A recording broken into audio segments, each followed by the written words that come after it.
The year is 1976, and we're going to have one of the greatest years in heavy metal and hard rock history.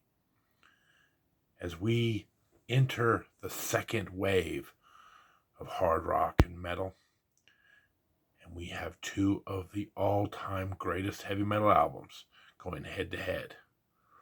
Who's going to take home the gold? Find out next.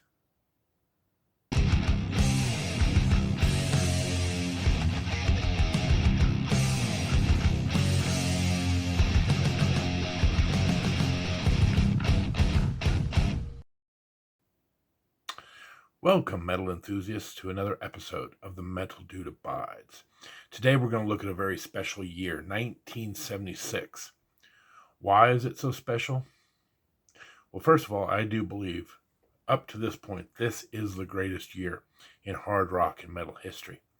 And what we're going to see throughout this episode is how influential this year and the bands that were big this year had such an impact moving forward on the music. Up until now, the early 70s were dominated by what was referred to as the British Big Three: Sabbath, Led Zeppelin, Deep Purple. And all of those bands were, of course, hugely influential. But now comes the second wave of metal. And I would dare say that this wave may have been even more influential in shaping the music of the 80s and beyond. So who were these bands? What was all this influential music all about? Well, we're going to get into that here in a minute. And we're going to start this off with a couple of very interesting newcomer of the year.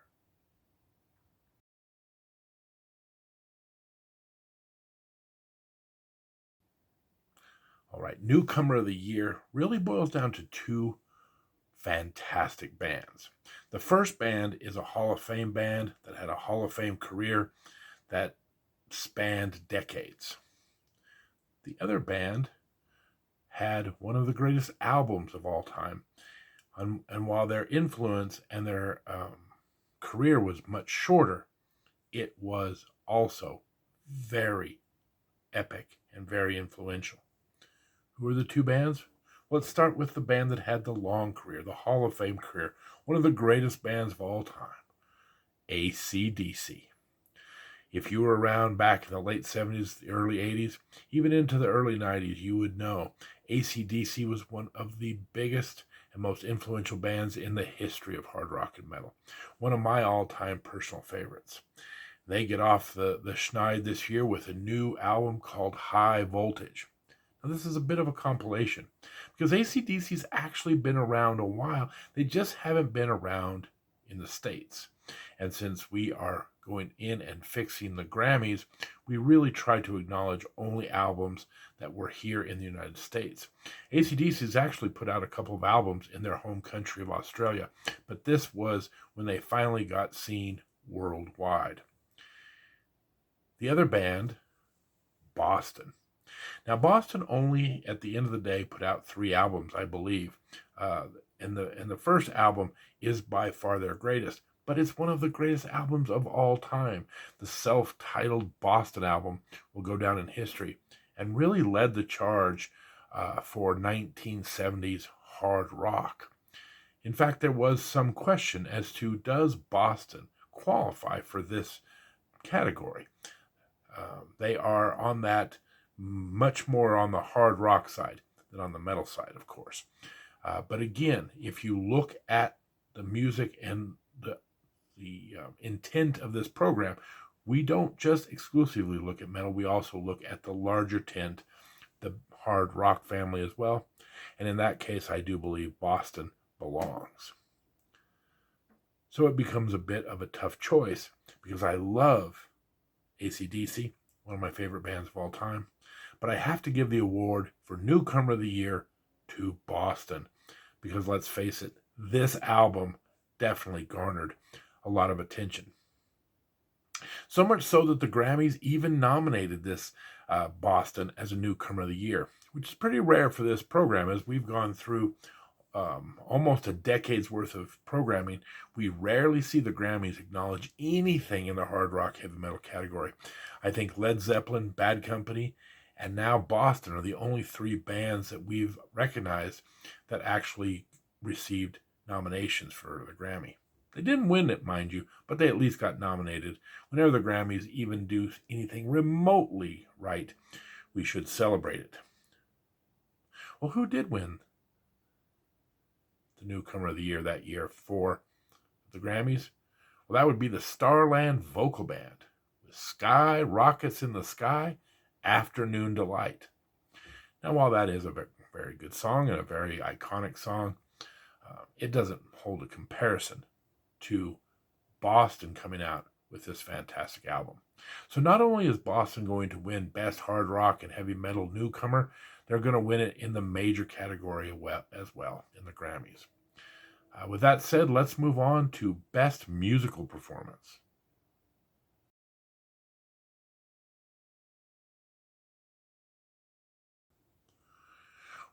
The nominees for 1976 Best Musical Performance are Boston for the song Foreplay, Long Time. We talked about the fact that Boston put out one of the greatest albums of all time. And the musical composition of this thing is one of those reasons why it's so great. Tom Scholz is such a musical genius and really did a lot of revolutionary things on this album. There was a few songs I really like on this album that I really wanted to put in here. One of the great guitar jams of all time, Smokin', really thought about this one. But when you look at this song, you have the beginning of the song, the foreplay part of the song, all instrumental, and then it leads into Long Time. A really great song, very great, and again, a very new sound. Boston was doing some things with tech that had not been done yet and really knocked it out of the park on this one. So our first nominee, Boston, with Foreplay, Long Time. Our second nominee, Judas Priest, with the song Tyrant. And this is also a little bit of a combo song because on the album it's Prelude and then Tyrant. You get a little bit of an intro into the song, and we're going to include both those here.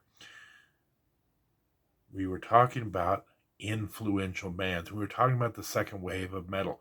This is where it all starts.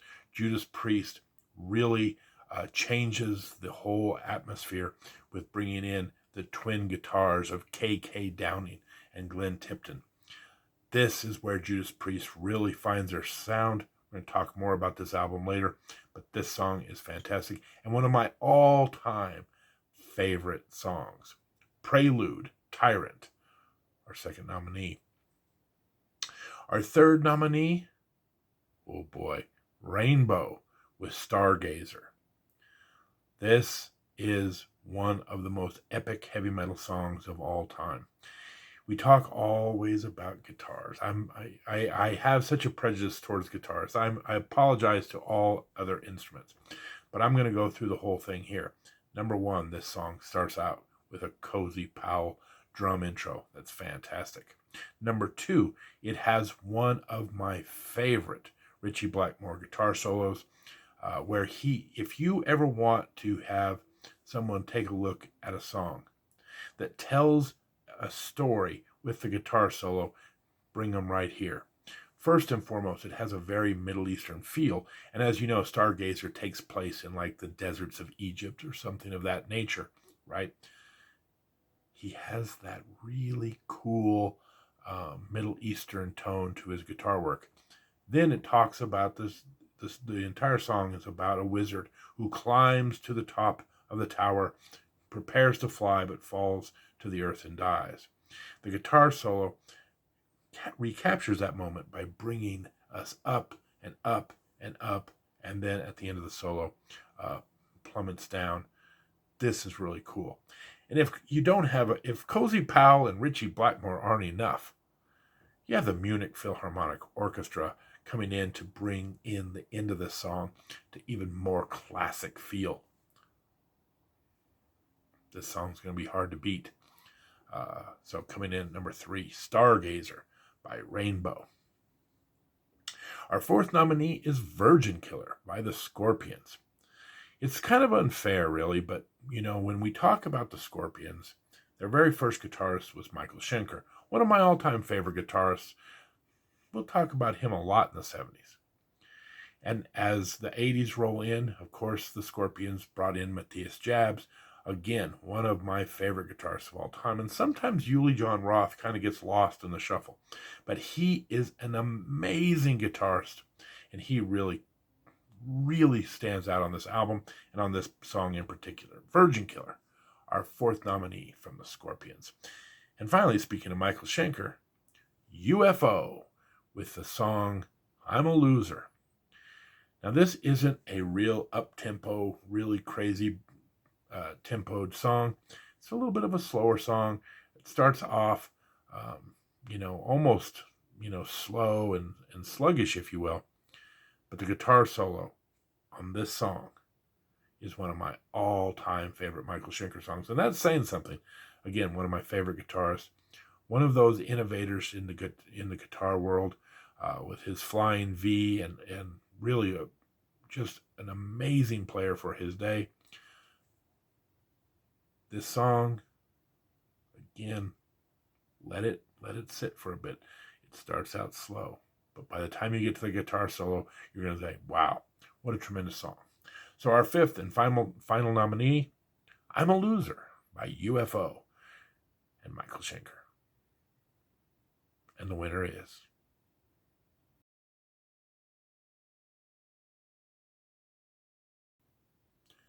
Stargazer by Rainbow. This is a very strong field of songs. Some of the best guitar work, some of the best drums. But let's be honest here. None of these bands stood a chance against that song. Again, if Cozy Powell and Ritchie Blackmore isn't enough, the Munich Philharmonic Orchestra put this one away, folks. This is one of the all-time greatest songs. One of the all-time greatest compositions of a song. It had to be the winner. There's very few songs in the history of hard rock and heavy metal that can come up against this one. These others, all really good songs, but none of them could stand up to it. Now, the Grammys that year picked George Benson with the song Breezin'. Folks, I don't know what the people at the Grammys are smoking, but to completely ignore this song, the majesty of this song is just incredible. I just don't know what to say. I could go on and on, but you guys know. They completely ignored one of the greatest guitar solos of all time. One of the greatest songs of all time. Forget about it, Grammys. You should be stripped of your credentials for missing this song. It didn't even get a nomination. Just a tragedy. And why we're doing these videos, because the Grammys had no idea what was great music right there in their midst. So again, not only does Stargazer win Best Musical Performance for Hard Rock and Metal, but also Best Musical Performance of the Year across the board. Let's move on to Best Vocal Performance.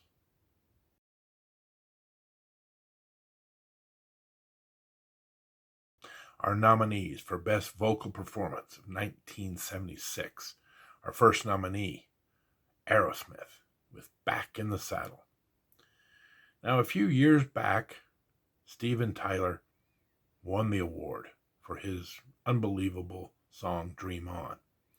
But the last couple of years, Steven Tyler, one of the greatest voices in the history of hard rock and metal, has had trouble even getting a nomination in this field.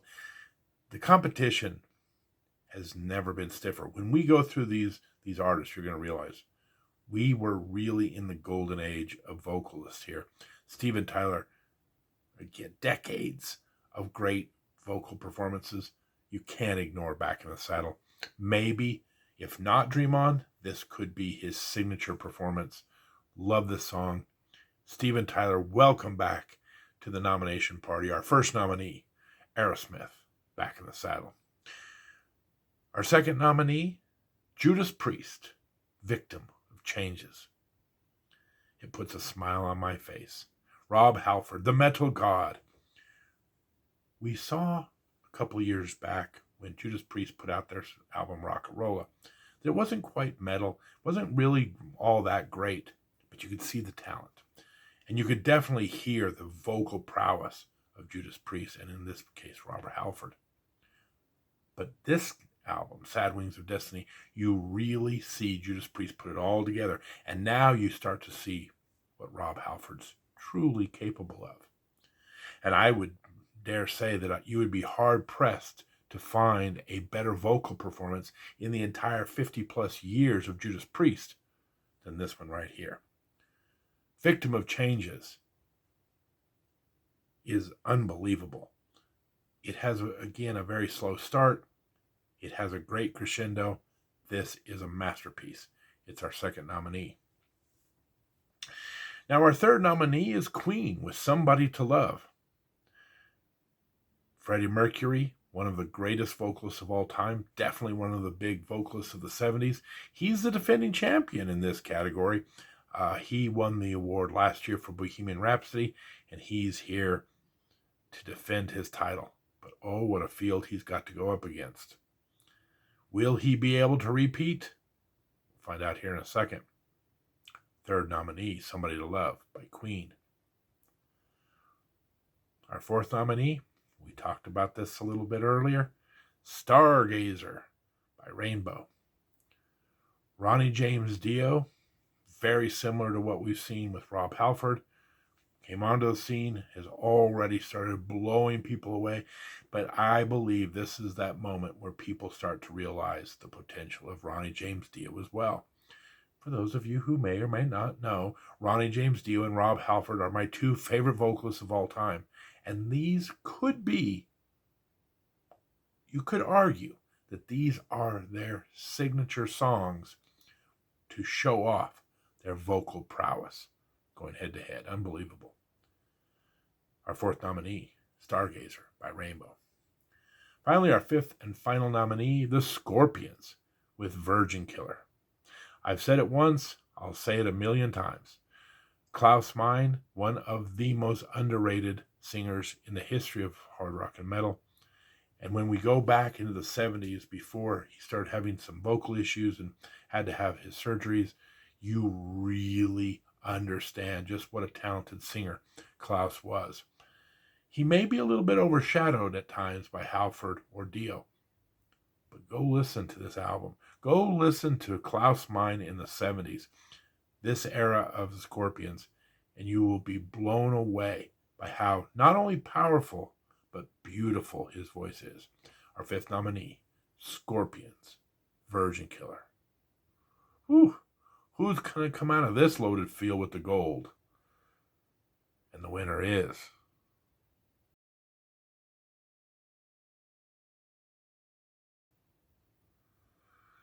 Rainbow's going 2 for 2, people. The winner is Stargazer, Rainbow. Halford and Dio going head to head. Why do I get the feeling this is going to be an ongoing theme of this channel? 1 for Dio. Now, Stargazer, clearly one of the greatest songs of all time. One of the greatest vocal performances of all time by Ronnie James Dio. But I will give you a little sneak peek, a little spoiler, if you will. Don't quite count out Victim of Changes, but the definitive version of that is going to come out in a couple of years, so be ready for that one. Anyway, I do want to point out that the Grammys that year did nominate Bohemian Rhapsody of Queen. Of course, they are the winners that we had last year. And this is where I have to go into the technical explanation of the Grammys do it a little bit weirder. They actually have a window that goes from like November through October. So if you put out albums in like October, November, and December, they actually go into the next year. So it makes it very confusing.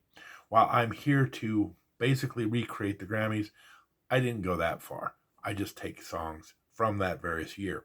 So while Bohemian Rhapsody did not even get a nomination when it won on our channel, I do have to acknowledge that the Grammys did put that together this year. So again, when the Grammys even remotely recognize hard rock and heavy metal, we should celebrate it. They do come out with a nomination here. But once again, it's unbelievable. They didn't win it. Freddie Mercury nowadays, see, now if you ask the Grammys, well, Freddie Mercury, well, one of the greatest vocalists of all time. But he never won no Grammys. He never won no Grammys for his vocal performances. He got a nomination, and even that was like pulling teeth. The winner that year was Stevie Wonder. And again, I've said this a million times, Stevie Wonder, one of the all-time Hall of Fame greats. I'm not going to sit here and dicker about his songwriting prowess and his myriad of hits. And he's a fine vocalist, but he's not in the category of Halford, Dio, Freddie Mercury, Klaus Meine, Steven Tyler. He just isn't. These are some of the absolute best vocalists in the history of music. This is why we need to celebrate hard rock and heavy metal right here. Look at those names. Listen to what great singing talent we had in 1976, putting on just clinics all over the place. So not only is Dio going to win it for hard rock and heavy metal, he's going to win best vocal performance across the board. Now, because we have so many great songs, we've been splitting them up into 5 for hard rock and 5 for heavy metal. So let's go to the hard rock songs category next.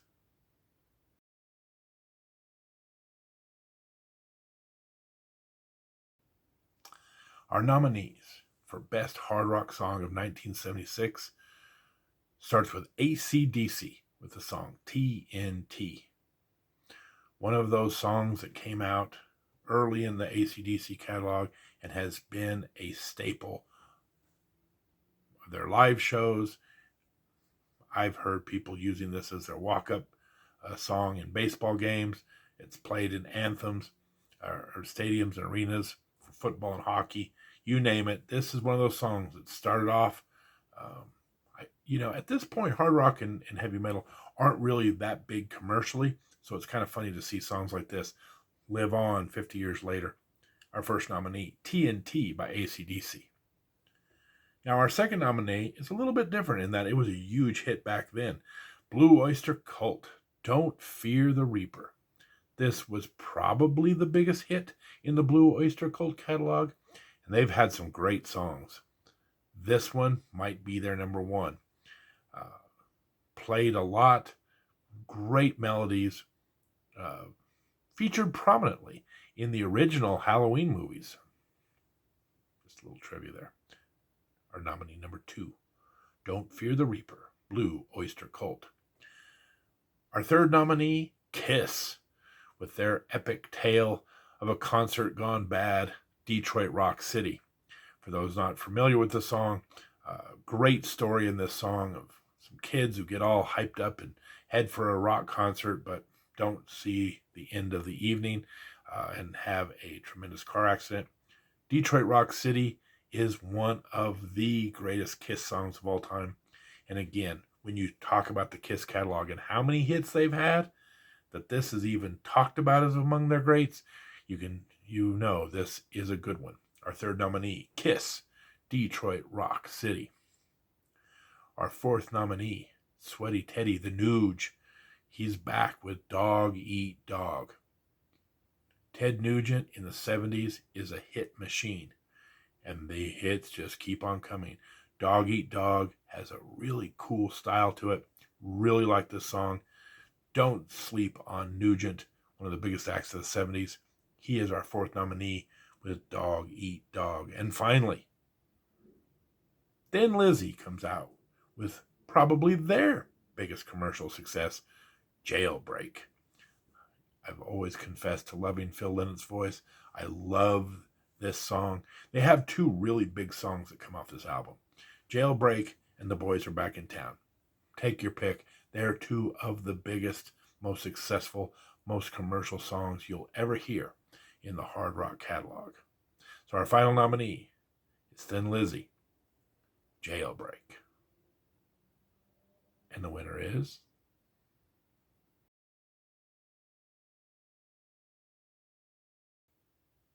Blue Oyster Cult. Don't Fear the Reaper. Baby, Take My Hand. Love this song. One of the biggest commercial successes in the history of hard rock and heavy metal.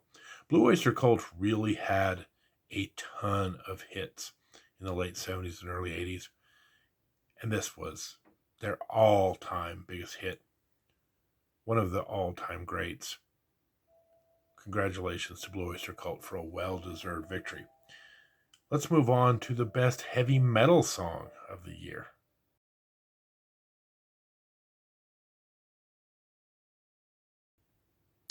Our 5 nominees for best heavy metal song of 1976. Our first nominee, Aerosmith, with the song Rats in the Cellar. I could have gone many different directions. Their album rocks, has a plethora of tremendous songs. But one of the heaviest songs in the entire Aerosmith catalog happens to also live on rocks, and it is Rats in the Cellar. It is the heaviest song in the Aerosmith collection, in my humble opinion, but it also keeps that tight bluesy feel. Love this song. Our first nominee, Rats in the Cellar by Aerosmith. Our second nominee, Judas Priest, Victim of Changes. We talked about how this is one of Halford's greatest vocal performances. But let's not overlook the guitar work from K.K. Downing and Glenn Tipton, as they have a great pacing to this song. It has slow points, it builds, and it gets heavier, and it several crescendos that are the vehicles for Halford's tremendous vocal performance here. Victim of Changes was recently listed in the top 50 Rolling Stone best heavy metal songs of all time. In my humble opinion, should have been even higher. Our second nominee, Judas Priest, Victim of Changes. But here we go again. Our third nominee has already come out with 2 awards. Stargazer by Rainbow. We have the great vocals of Ronnie James Dio. We have the great guitar work of Ritchie Blackmore. We have the great drumming of Cozy Powell. This was really one of the great supergroups. Now, we've talked a little bit about all the influences that were going on in metal in 1976, and I've kind of been skipping over it a little bit. Maybe we should start talking about it here. One of the most influential bands in the power metal category is Rainbow. Many people consider this to be that first great power metal album because of all the stories and the visions of all of these different eras and mystical places. This is a tremendously influential album. And even though Deep Purple had done some orchestration before, this is really one of the first songs I remember that also brought in that orchestration and made it a big part of their song, something that's done now all the time. So not only is Stargazer a great song, it is an influential one as well. Our third nominee, the powerhouse, Stargazer by Rainbow. Now, you cannot get into talking about the influence of these bands without mentioning our fourth nominee, Rush, with their song 2112. Rush, what can I say? They practically invented progressive metal. They are the forefathers of it. They have carried that banner and that torch for decades. And I will say that by far my favorite Rush song is this bad boy right here, 2112. Now, I'll be the first to admit I don't listen to the entire thing. Of course, that this is one of those tropes of progressive bands. Sometimes you just get run into a 20-minute song. But the very first, where they do the little intro and then the temples of Syrinx, this is amazing stuff. Rush, our fourth nominee, 2112. And finally, the Scorpions with Catch Your Train. The Scorpions, really, their 70s stuff, so underrated. I think that each progressive album the Scorpions do in the 70s just keeps getting better and better and better. This Virgin Killer album is by far their heaviest so far, and Catch Your Train is one heavy song, but also unbelievably catchy. And the winner is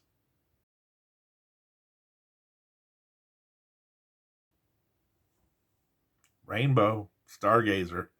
They're 3 for 3, everybody. In that same Rolling Stone poll that we mentioned, Judas Priest being in the top 50, I believe they had this song, Stargazer, at like number 11. And that's too low. This is, I feel sorry for all the competition in 1976 who have gone up against this song, who have gone up against Dio's vocals, who have gone against Ritchie Blackmore's and Cozy Powell and all the tremendous music on here, and the songwriting, the vision, the influence that we mentioned in the power metal scene. Stargazer has to be one of the most decorated songs in the history of heavy metal and hard rock. It's a shame that the Grammys had no idea this was going on, but we are fixing the past. This song should be one of the most decorated. It's going to be not only the best hard rock song of the year, or not only the best heavy metal song of the year, but also the best song of the year. Now, that year, the Grammys went with Barry Manilow, I Write the Songs. And I found it really interesting when I went out and looked at the Grammys. I don't think Barry Manilow wrote the song. I think he just sang it. And I find that ironic that you put out a song called I Write the Songs that make the whole world sing, but I didn't write this one. You know, back in the day, there was so many great artists in more of the pop music that had their ghostwriters doing most of the writing for them. Apparently, in this case, Barry Manilow doesn't write the songs.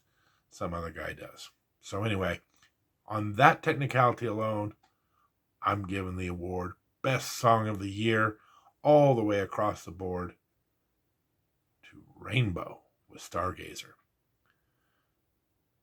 Now let's get to the biggie, Album of the Year.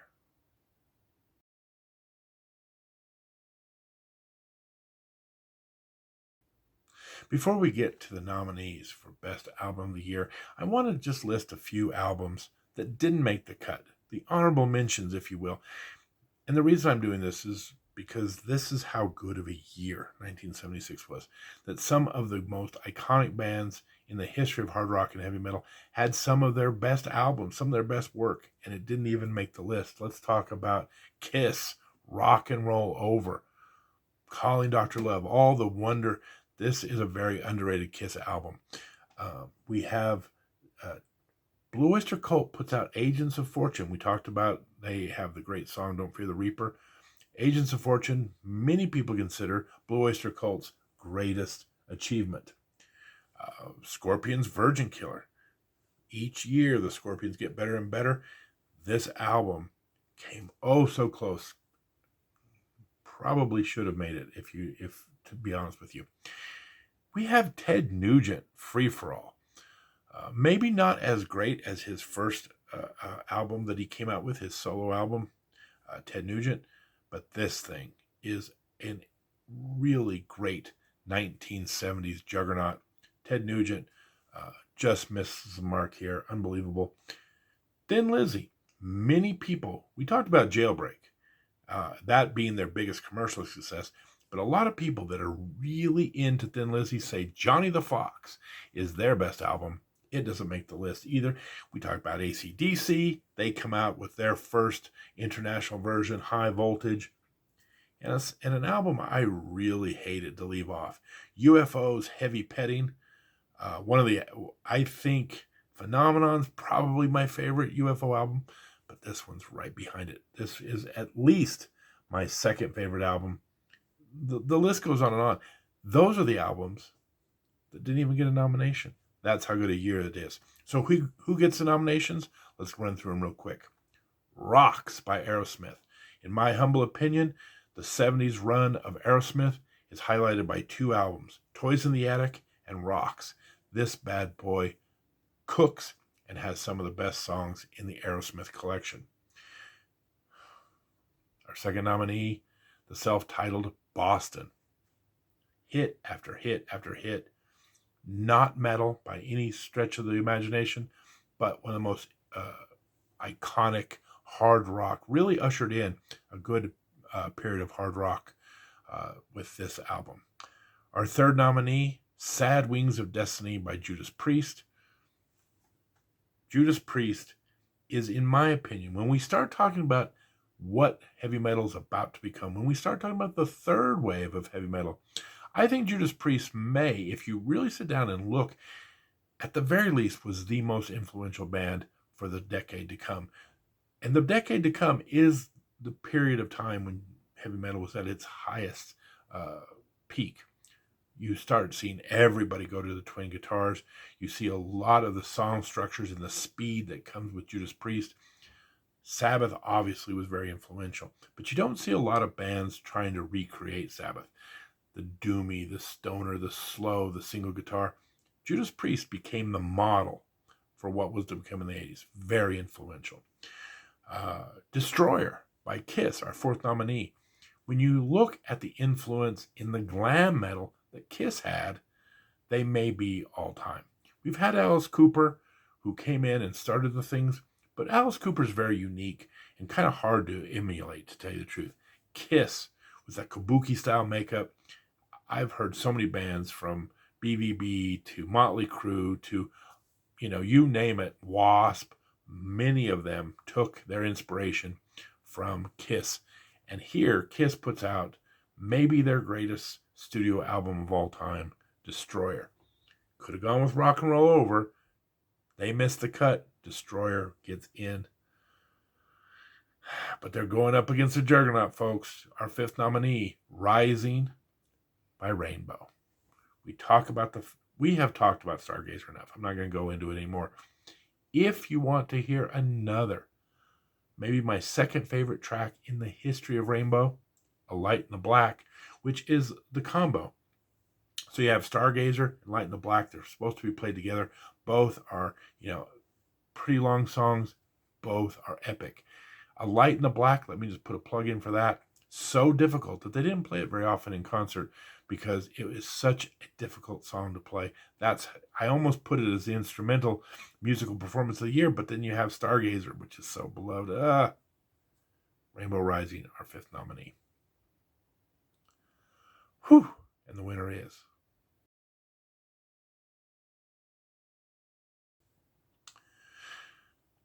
get out the brooms, everybody. It's a clean sweep. Rainbow with the album Rising. One of the, forget what I'm saying here today. If you look at any list of the greatest hard rock heavy metal albums, they're all going to include this album. It is a monster. The big hit, of course, Stargazer. We talked about Light in the Black. But this song, this whole album, it's a perfect album. Every song on it's good. Starstruck's also very good. Forget about it. This is really that coming out party. Remember, Rainbow's come out with a really good album just a year ago with the first album. But now Richie Blackmore's kind of moving in. He's brought in Cozy Powell. He's brought in Jimmy Bain. Tony Carey, very underrated keyboardist that would go on to some pop success later. He starts bringing in these pieces, and really, when you look at Rainbow from their first incarnation, which was Richie Blackmore and Elf, now it's like a super group of the people that Richie Blackmore wanted to play with. And to me, it's one of those things where definitely a controversial statement about to come out of my head, but to me, Richie Blackmore's vision of what Deep Purple could have been, should have been, I agree with Richie Blackmore. And I actually think Rainbow, and in this particular case, this album, greater than anything that Deep Purple did. And Deep Purple is a great band. That's how much I love Rainbow and this album. Now, the winner that year was Stevie Wonder. And we talk about, we're on that kick now with the Grammys, where it seems like once they give an award to someone, every year, there it is. Stevie Wonder gets nominated, Stevie Wonder wins the award. And Stevie Wonder is great. But I do believe in this case, in this year, that you have to give the award for Best Album of the Year to Rainbow, because while Stevie Wonder had a string of really good albums, this stands so far ahead of anything that had been done up to this point. I'm going to give Rainbow Rising not just Heavy Metal Album of the Year, but Album of the Year across the board.